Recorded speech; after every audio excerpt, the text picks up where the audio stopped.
Sudah pada masuk semua? Belum, Bapak. Udah, kita mulai aja ya. Iya. Assalamualaikum warahmatullahi wabarakatuh. Waalaikumsalam warahmatullahi wabarakatuh. Baik anak-anak, sebelum kita memulai pembelajaran, maka baiknya kita berdoa terlebih dahulu. Di sini yang mau memimpin doa? Mari Yaudah, Faiz, pimpin. sebelum belajar baiknya kita berdoa dimulai. Bismillahirrahmanirrahim. Rabbi Zidni ilman warzuqni fahman birahmatika ya arhamar rahimin. Alhamdulillah. Wah, tampaknya dari wajah-wajah kalian memancarkan aura-aura yang positif, aura yang sangat baik. Nah, tapi Bapak ingin bertanya dulu, gimana kabar kalian hari ini? Alhamdulillah. Baik, Pak. Semoga kalian senantiasa dalam keadaan sehat walafiat dan bahagia selalu. Kita memulai pembelajaran untuk meningkatkan rasa nasionalisme kita. Alangkah baiknya kita nyanyi terlebih dahulu. Kita menyanyikan lagu Padamu Negeri. Boleh berdiri semuanya? Dalam hitungan 1, 2, 3 kita mulai. 1, 2, 3. Ini siapa yang hadir? Saya. Ya, berarti cuma Sania aja ya. Sama. Sama Farid dari kabur Pak. Kemarin itu dijelaskan sama Ibu siapa? Ibu Fatia. Ibu Katia. Ya, menjelaskan tentang apa? Ada? Sudah. Nah, sekarang kita akan melanjutkan pembahasan itu ya. Yaitu tentang hibah. Sebelum kita lanjut ke tujuan pembelajaran, Bapak ingin nanya dulu deh. Kepada siapa ya? Pada Syarla, pemberian apa yang paling berkesan yang pernah didapatkan oleh Syarla? HP. Bagaimana perasaan Syarla ketika mendapatkan HP itu? Senang. Senang. Oke, yang lain coba pikiri deh. Apa yang paling berkesan yang pernah didapatkan? Sepatu. Bagaimana perasaannya? Sangat senang. Tuh, jadi hibah tuh kita mendapatkan barang ataupun seseorang. Nah, kenapa kita harus mempelajari tentang hibah? Ada tujuannya. Yang pertama yaitu menghayati hikmah hibah.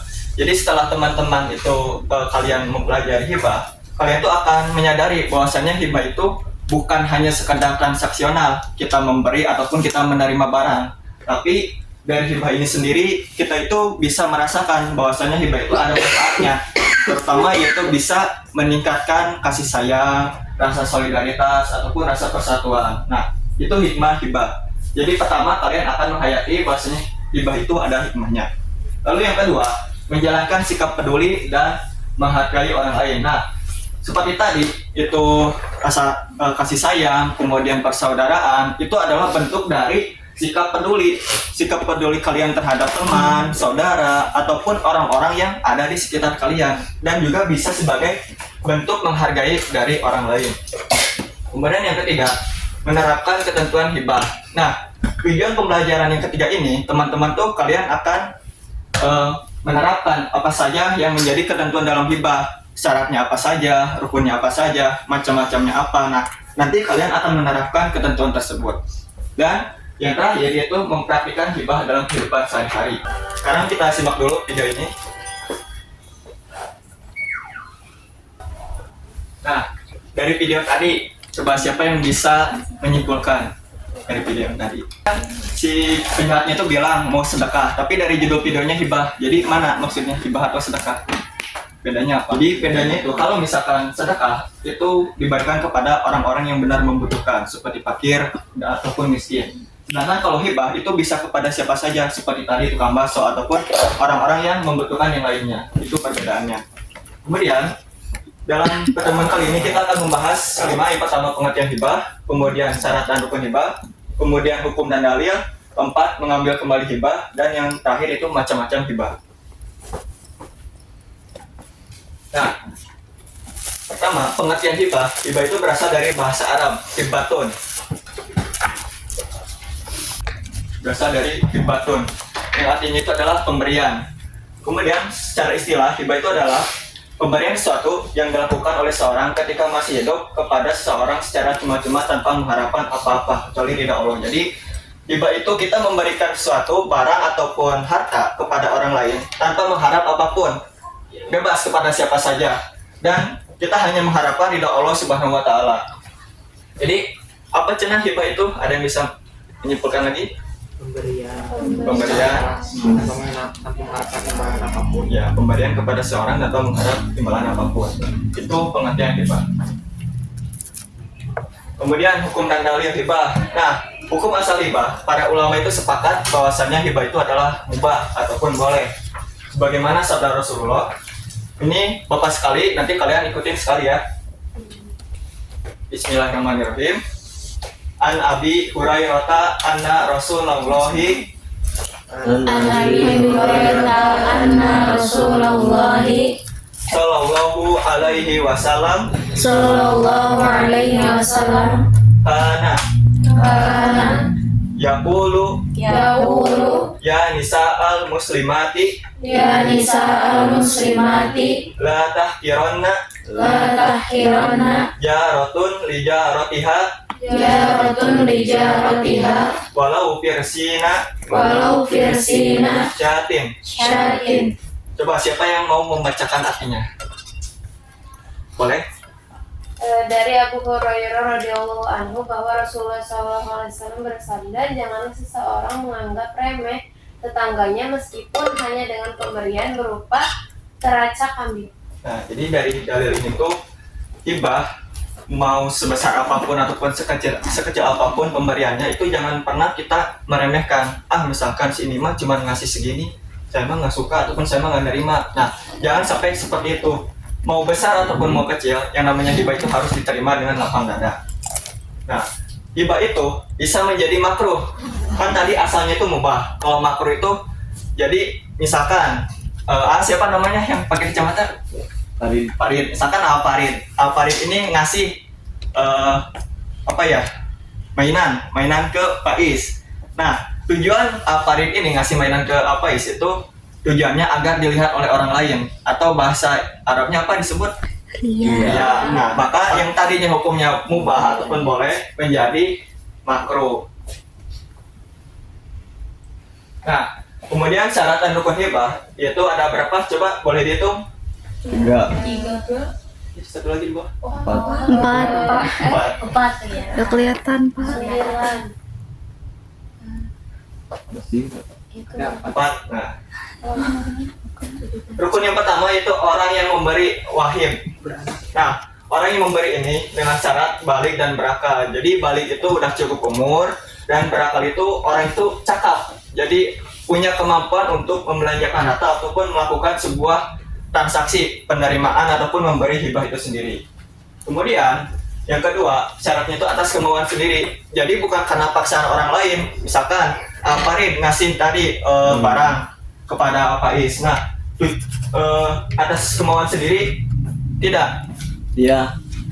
Kalau misalkan atas kemauan sendiri, kalau misalkan atas kemauan orang lain, sok cina kasih Faiz. Nah, kan dipaksa. Nah, hibah itu jangan seperti itu. Jadi harus atas kemauan sendiri.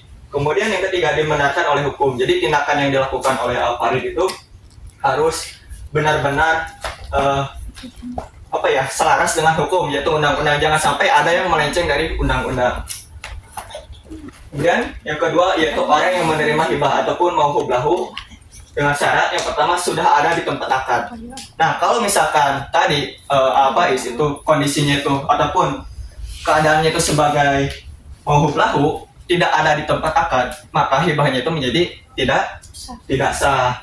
Nah, kalau misalkan contoh yang lain, contoh akalnya itu terganggu, hilang. Nah, otomatis kan harus ada yang namanya wali ya, pengganti. Nah, tetap itu menjadi sah kalau misalkan tadi ada penggantinya. Kalau misalkan tidak ada ya tidak bisa menjadi sah. Harus ada yang penggantinya ataupun walinya. Kemudian yang ketiga, barang yang dihibahkan ataupun mauhub dengan syarat yang pertama milik pribadi. Contoh, sini ya. Siapa? Farid, sini. Contoh. Ini contoh ya. Saya memberikan ini kepada kamu tolong dijaga, dirawat baik-baik.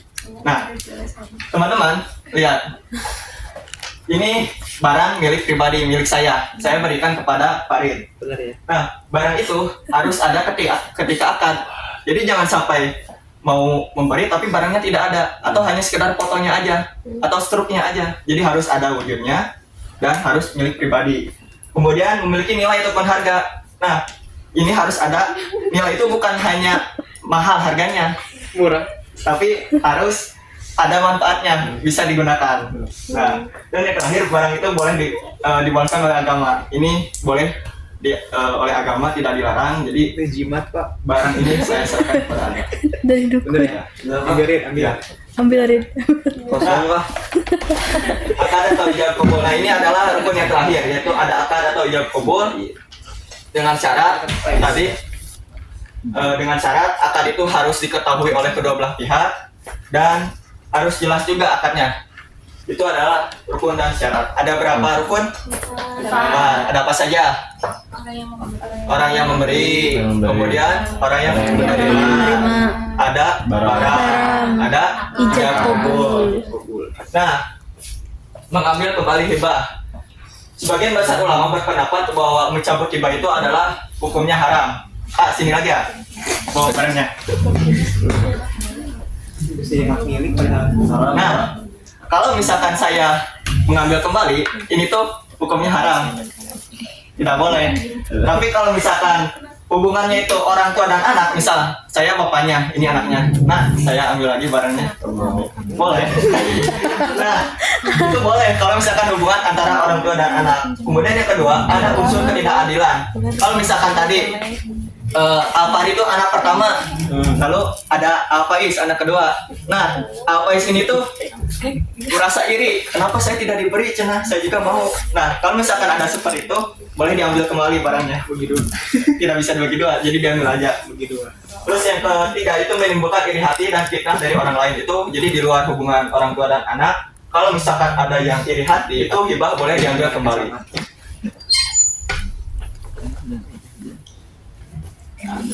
Kemudian macam-macam hibah ada dua, yaitu hibah barang dan hibah manfaat. Hibah barang yaitu memberikan materi dan nilai manfaat barang. Jadi barang ini tuh, hibah barang tuh ada dua, memberikan wujudnya dan juga haknya, ataupun memberikan materi ataupun wujudnya dan juga nilai manfaatnya. Jadi kalau misalkan ini dikasih, misalkan ke Alfarid, ini tuh bisa menjadi hak milik Alfarid dan bisa dimanfaatkan. Tapi kalau misalkan hibah manfaat, ini tuh hanya sekedar bisa dimanfaatkan, bukan menjadi hak miliknya. Tetap hak miliknya itu saya. Seperti itu. Jadi paham perbedaan hibah barang dan manfaat? Kalau misalkan barang itu intinya bisa menjadi hak milik, kalau misalkan manfaat itu tidak menjadi hak milik, hanya sebatas memanfaatkan saja. Yang menjual barang hibah gimana Pak? Hah? Boleh. Posisinya apa dulu? Kalau misalkan hibah manfaat, ya Yang pertama. ya boleh, karena itu kan udah menjadi hak milik. Kalau misalkan hibah manfaat berarti kan masih milik orang lain. Diberi yang dijual. Jangan sampai dijual. Apalagi dikasih ke orang lain lagi ya. Metode jigsaw itu seperti apa? Kita ini ada berapa? Coba bareng hitung 1 sampai 4 ya. Dari sini. 1, 2, 3, 4, 1. 2. 3. Iya, cuma berdua. Ya, dua. So. 1 sama 1, 2 sama 2. 1 ya. Perwakilan dari setiap kelompok boleh maju ke depan. Apa ada di sini tadi? Itu punya aku tadi Pak. Jadi kalau misalkan yang dapat nomor 1, siapa nomor 1? Nah, nanti tuh hanya menjawab nomor 1 dan nanti dijelasin ke kelompok yang lain. Begitupun yang lainnya juga. Farid pemberi mainan motor yang sudah rusak kepada anaknya dan berkata, ambil ini ya. Anaknya si Fitri bilang, terima kasih Pak. Apakah hibah itu sah? Baik anak-anak, udah ya semuanya? Udah. Nah, Bapak akan menanya ya kepada yang nomor Tadi di WC. nomor 3 deh, nomor 3. Siapa? Nomor 3. Alfarid. Ya. Nomor 3 apa? Nomor 3. Yang sudah rusak kepada Fikri dan berkata, ambil ini ya. Nah, Fikri bilang, terima kasih Bapak. Apakah hibah itu sah? Jelaskan syarat barang hibah dan apa yang sebaiknya diberikan supaya hibahnya benar dan bermanfaat. Jawabannya, hibah itu belum sah karena mainannya sudah rusak dan tidak ada gunanya. Kemudian barang hibah harus milik pemberi, nyata dan berguna. Gimana yang menjelasinnya? Ya betul. Sama? Sama. Jadi itu ya anak-anak, metode diskusi itu bukan hanya sekedar kalian presentasi ke depan, tapi bisa dengan sharing dengan teman-teman ataupun bisa menjelaskan juga kepada teman-teman. Nah, sekarang kita berada di ujung pembelajaran, bisa kita simpulkan bareng-bareng bahwasannya hibah itu apa? Pemberian. Harta ataupun benda secara Sukarela. oleh seseorang ketika masih Hidup. kepada orang lain tanpa mengharapkan Imbalan. Alhamdulillah pembelajaran kita telah selesai. Bapak harap dari pembelajaran kali ini kalian tuh bukan hanya sekedar mempelajari materi, tapi bisa merenungi sekaligus mempraktekkan di dalam kehidupan sehari-hari. Tadi dipimpin sama siapa? Sama. Siapa? Sekarang tutup dulu. Untuk mengakhiri pembelajaran pada pagi hari ini, baiknya kita membaca doa kifaratul majlis bersama-sama. Subhanallahumma wa bihamdika asyhadu an la ilaha illa anta astaghfiruka wa atubu ilaik. Akhirul kalam. Assalamualaikum warahmatullahi wabarakatuh. Waalaikumsalam.